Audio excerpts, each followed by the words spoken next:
sa tatay ko. You didn't have to do that. Ayun bang muntik na ako mamatay dahil sa kanya? Sorry, hindi ko alam. Of course! Kasi ang problema mo lang, yung ex-boyfriend mo iniwan ka para sa ibang babae. That is not fair. Don't worry about me. At least hindi pa natin napapagawa invitations, diba? Sisermonan ko yan si Jakey.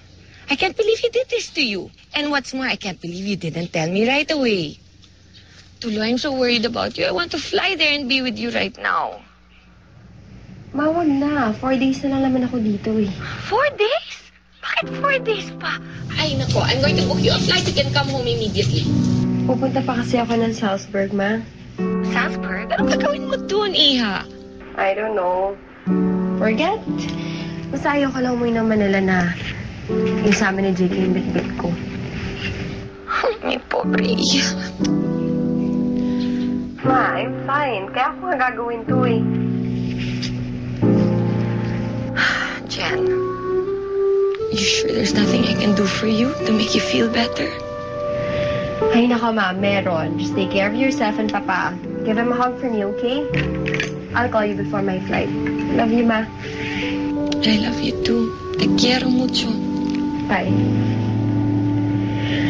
Ano nga pala yung sinasabi mo kanina? Kamusta pala yung appointment mo dun sa Cairo University?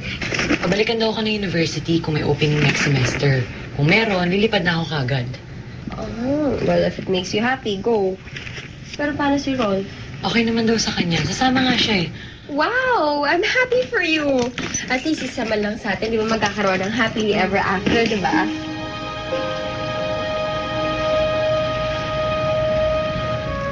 I'm fine. Ay. Talaga ba? Oo naman, ano ka ba? Ako pa. I don't mean Jakey. Sometimes I feel guilty. Nakasalanan